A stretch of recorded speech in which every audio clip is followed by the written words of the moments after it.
여성은 한국 음식점에 들어가서 음식을 주문합니다. 그리고 국물을 한 모금 먹는데 갑자기 눈물이 흐릅니다. 그때 한국 사람이 그 여성에게 다가와서 무엇인가 줍니다. 그 여성은 깜짝 놀라게 됩니다. 과연 이 여성에게는 어떤 일이 있었던 걸까요? 이 내용은 프랑스 여성의 사연을 각색 재구성한 것입니다. 안녕하세요. 프랑스에서 모델로 일하고 있는 미셸입니다. 10대 때 에이전시에 발탁되어 모델 일을 시작해서 지금 20대이지만 꽤 오랜 기간 모델 일을 해왔습니다.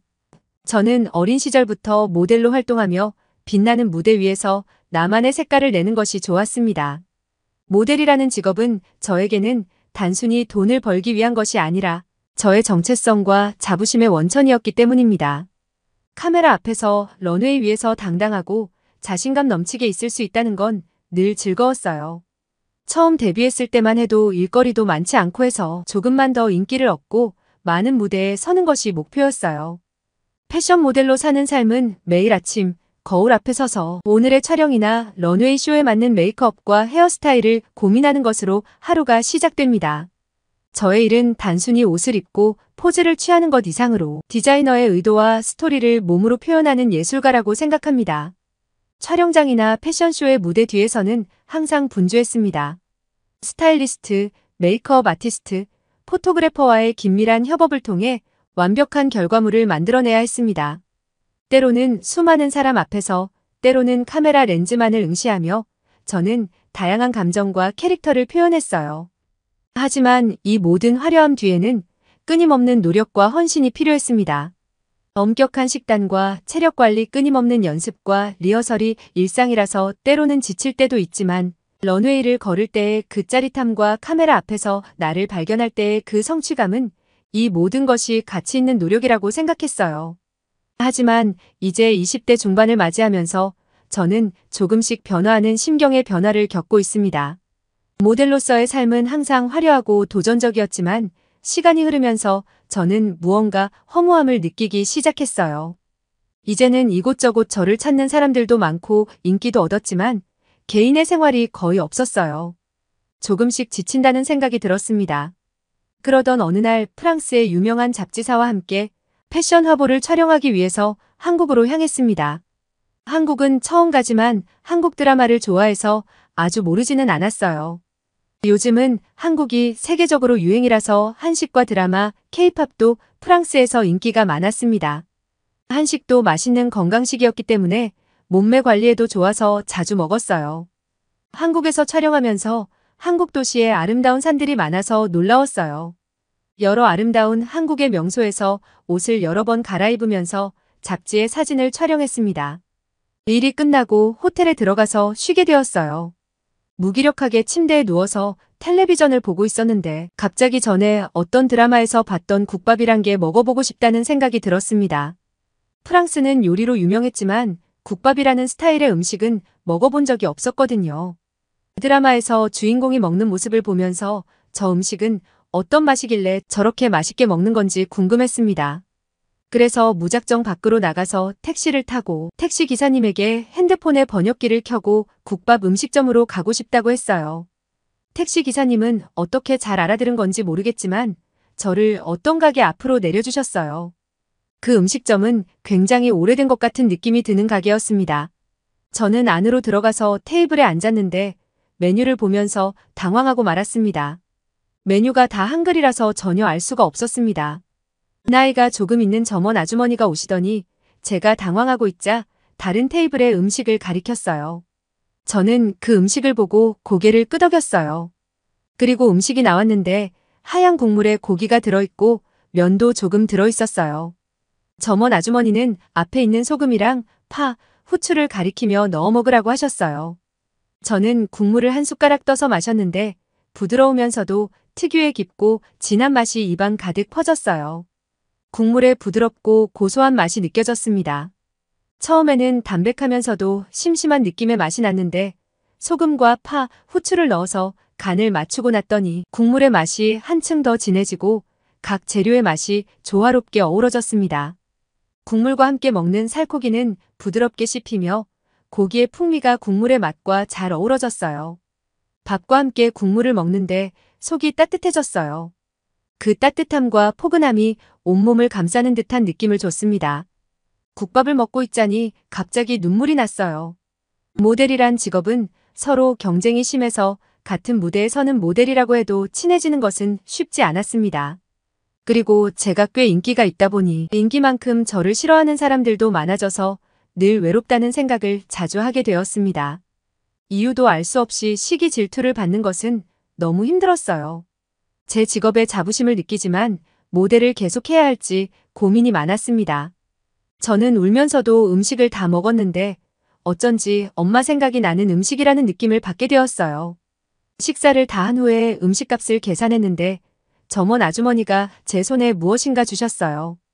봤더니 사탕이었는데 한 개가 아니라 10개를 손에 올려주시면서 뭐라고 말씀하셨는데 저는 알아들을 수 없었지만 제가 온 것 때문인지 힘내라고 하시는 것 같았어요.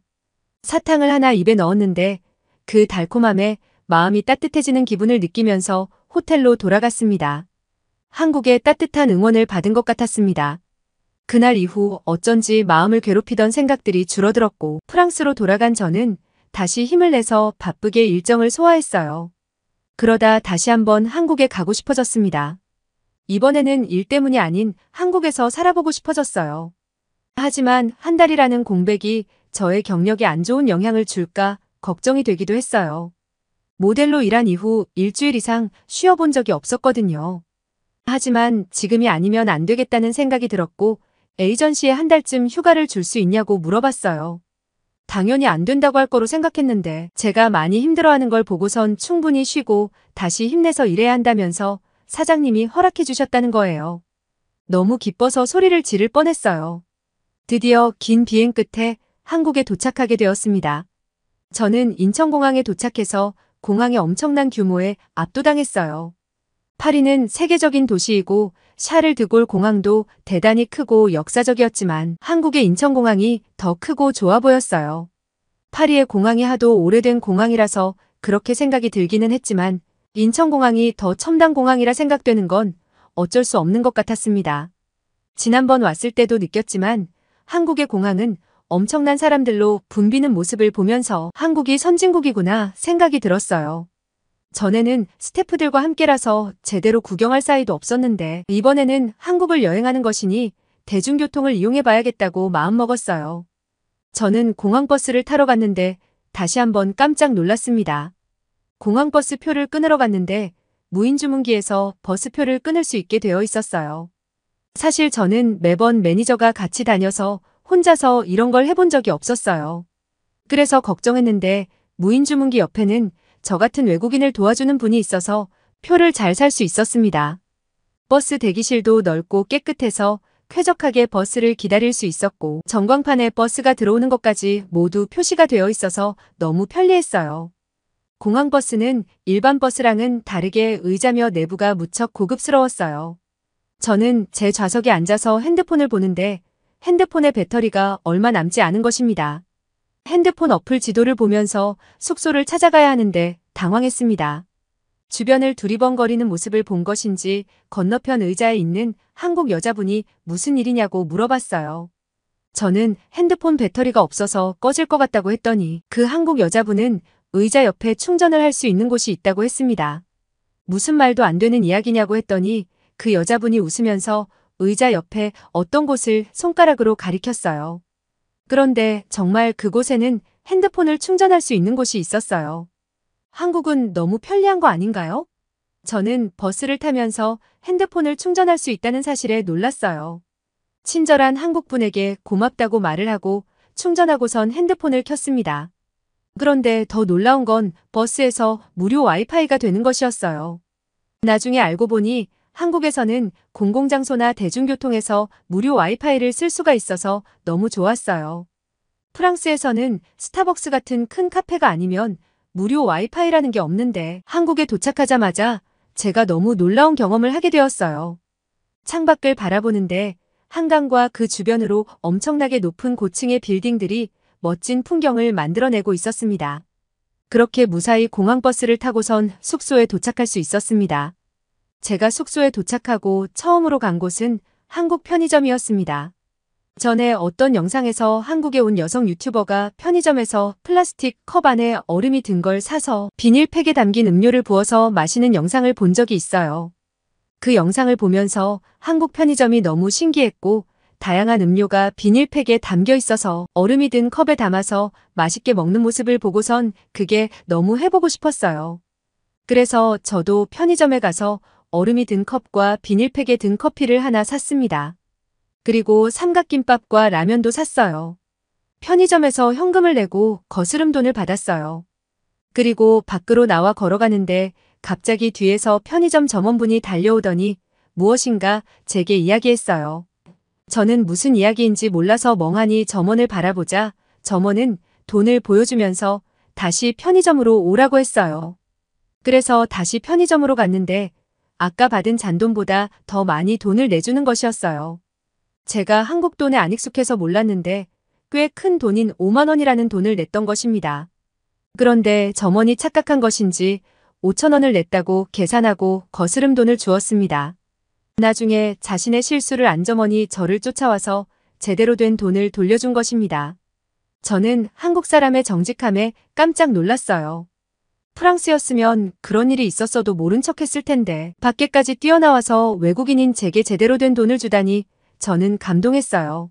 한국을 오기를 잘했다고 신이 나서 숙소로 돌아가서 얼음이 든 컵에 비닐팩을 뜯어서 음료를 부었어요. 처음이라서 음료수가 마구 튀고 제대로 붓는 게 힘들었지만 정말 즐거웠고 기대가 되었습니다. 한국 사람들은 이런 좋은 편의점이란 걸 가지고 있다니 부러웠어요. 시원한 음료를 한 모금 마시고선 컵라면에 따뜻한 물을 부었어요. 그리고 삼각김밥에 비닐을 뜯었습니다. 프랑스에서는 김밥이 건강한 음식이라고 많이 먹었는데 삼각김밥은 김밥하고는 다르게 생겼지만 정말 맛있었어요. 매번 체중 조절한다고 음식을 마음껏 먹지도 못하고 샐러드만 먹고 했는데 삼각김밥과 컵라면을 먹는데 너무 맛있고 정말 행복했어요. 다 먹고선 차가운 커피를 마시는데 이 별것 아닌 작은 일이 이렇게 행복할 수 있구나 하는 생각이 들었어요. 그 후로도 저는 자주 편의점에 갔는데 편의점에 있는 비닐팩에 들어있는 음료를 하나씩 돌아가면서 다 먹어봤습니다. 음료가 얼마나 다양한지 매일매일 다른 걸 마시는데 너무 재미있었습니다. 한 달 살기를 하면서 다양한 한국 체험을 했는데 인상 깊은 곳 중 한 곳은 찜질방이었어요. 저는 프랑스 방송에서 한국의 찜질방 체험을 하는 모습을 보여준 적이 있어서 궁금했었거든요. 핸드폰으로 찜질방을 알아보니 굉장히 유명한 곳이 있어서 가보기로 했습니다. 역시 한국의 찜질방이라는 곳은 정말 놀라웠어요. 입구부터 고급 호텔 입구 같았어요. 다양한 이름의 찜질을 할 수 있는 방이 7개나 되었습니다. 고온방, 아이스방, 소금방, 보석방, 황토방 등등. 저는 너무 신기해서 이 방 저 방 들어가 보며 사우나를 즐겼습니다. 처음으로 가본 곳들이라 생각보다 너무 뜨거워서 얼마 버티지 못한 방들이 많았습니다. 하지만 온도가 낮은 방들은 있을만 했어요. 거기에 찜질방 안에는 북카페도 있어서 만화책을 빌려서 읽을 수도 있었고 보드게임을 빌려서 게임을 할 수도 있었어요. 저는 테이블에 앉아서 만화책을 봤어요. 한글을 읽을 수는 없어서 그림을 보면서 대충 이해를 해야 했지만 나만의 시간을 가지는 게 즐거웠습니다. 저는 단순한 대중 목욕탕인 줄 알았더니 놀이공원에 온 것 같은 느낌마저 받았어요. 스낵 코너에서 간식을 샀는데 입구에서 들어올 때 받은 팔찌로 결제되고 나갈 때 후불제로 돈을 내면 된다는 말에 놀랐어요. 굳이 돈을 들고 다닐 필요 없이 찜질방 내부에서는 팔찌로 모든 결제가 가능했습니다. 한국 드라마에서 주인공이 매번 삶은 달걀과 식혜라는 걸 먹던 게 기억나서 그걸 샀어요. 그리고 스낵 코너의 테이블로 갔는데 무엇인가 허전한 것이었습니다. 저는 핸드폰을 아까 북카페에 놓고 왔다는 사실이 생각나서 얼굴이 사색이 되었어요. 결제를 팔찌로 하면 돼서 아무 생각 없었는데 핸드폰을 놓고 오다니 제가 너무 바보 같아서 속상했습니다. 벌써 누군가가 가져갔을 거라는 생각에 힘없이 북카페로 갔어요. 그런데 정말 놀라운 일이 일어났습니다. 제가 책을 보던 자리에 제 핸드폰이 그대로 있는 것입니다. 주변에 사람들이 많았는데도 누구 하나 제 핸드폰에 신경도 안 쓰고 있는 것입니다.